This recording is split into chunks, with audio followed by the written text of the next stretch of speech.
बे सैमानि फिसाफ्रा आंनि न'खरखौ लेथें फेथें दंस' खालामनो सानदों नङा होमबा? आंनि जेके मोसाहारि इउटुब चेनेलाव नोंथांमोनखौ बरायनाय थाबाय आरो आंनि गोदान भिडिअ'आव नोंथांमोनखौ खुलुमनाय आरो सिबिनायखौ जासिग्रोनाय थाबाय। मोनसे खोथा सावरायनो सानदों। अनिल आरो सुबर्ण आरो दैदेन जे बिथांमोनहा जे माखासे गावसिनि जे साबजाथावै जे माखासे उन्दै हिनजावसानि सायाव जे बिसोर जिनाहारि खालामनाय जाथाय बिनि सायाव अजद जे निउस मिडियानि गेजेरजोंबो जे ओंखारगासिनो दङ, आं बिनि सायाव गुसुङै सावरायनो सानदों आरोखि। नोंथांमोनहा बेखौ भिडिअखौ फुरा नायलांजोबबासो बुजिगोन। दिलीप बिथाङाथ' हमजाबाय।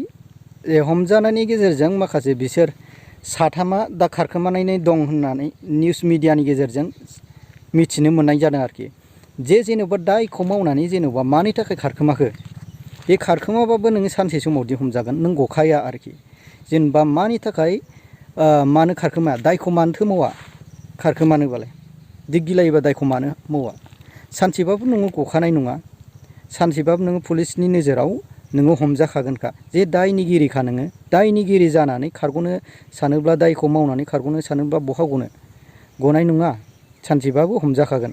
बे अनिल बिथांमोन दे नोंथांमोननि जेन'बा सुंद' सल'नि जेन'बा फाव खालामनाय जे एक्टिंफोरखौदि जोङो बेसेबां मोजां मोनोमोन आरो रायजो राजाया अनसायनानै नोंसिनि गानफोरखौ नायनानै जोङो नोंसोरखौ डेभलप जानायखौ लुगैयोमोन।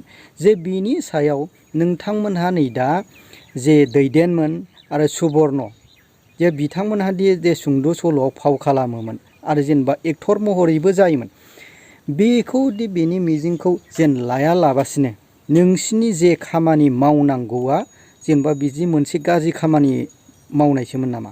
बे आंनि नों खारखोमानानै बहा गनो? दा जोंनि बड'लेण्ड बुब्लि प्लासआव जे फोरमायदों, बे फोरमायनायखौ आङो जेन फरायनानै जेन खिथानो थांगासिनो, बेखौ नोङो रायजो राजाफ्रा अननानै नायलांबानो जाबाय। आं बे भिडिअ लांबानो जाबाय आरो सासे उन्दै हिनजावसाखौ जिनाहारि खालामनायनि दायाव सुंद' सावथुननि महरगिरि फारियै दिलीप नार्जारी, अनिल कुमार नार्जारी आरो सुबर्ण नार्जारी, दैदेन औवारी बिथांमोनहा जेनेबा पुलिसनि नोजोराव नांनानै दङ आरोखि।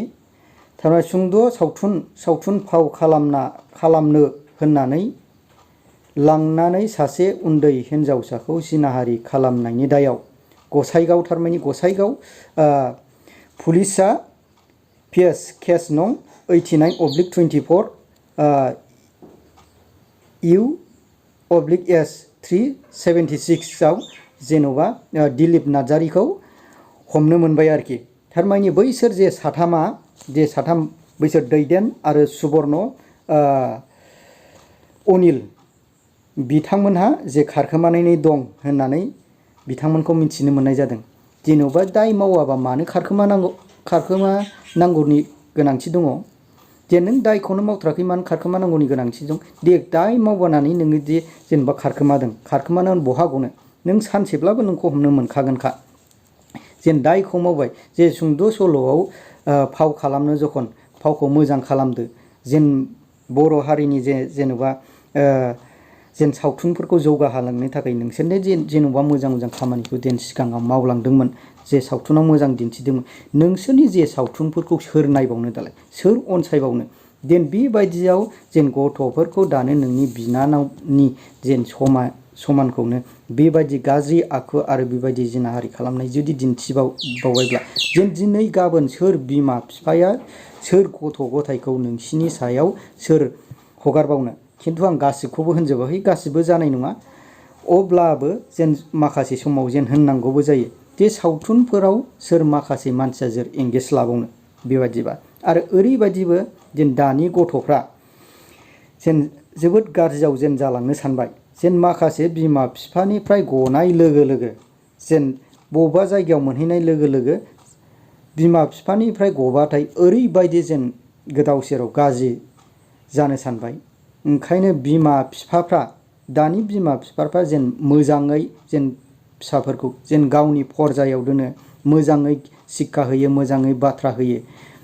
जेन बेबायदि नङाब्ला जेन गाज्रि बोथोरा जेन जानो थांगासिनो दङ। जेन नोंनि गथ'आ जेन फरायदों सहाय, फरायनायाव बबेबा थाहैदोंब्लाबो जेन बबेबा लजिङाव थाहैदों, मोजाङै जुदि केयार खालामाबा बे गथ'आ जेन गोदाव सोराव जोंनि लाइफआ बरबाद बेबायदि जानो थांगासिनो दङ।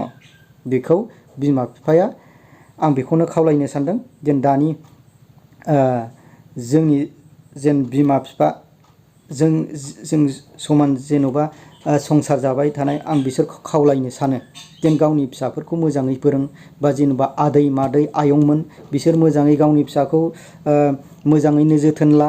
जेन मबे बायदिया जेन माबायदि बे गथ'आ माबायदियाव थांदों, माबायदि लोगोजों माबायदि लोगो जादों, बेखौनो आं खावलायनाय थाबाय। जोबनायाव गासैखौबो खावलायनानै बे आंनि भिडिअखौ नायनायनि थाखाय बयखौबो जेन साबायखर जासिबाय। Thank you for watching. लाभ।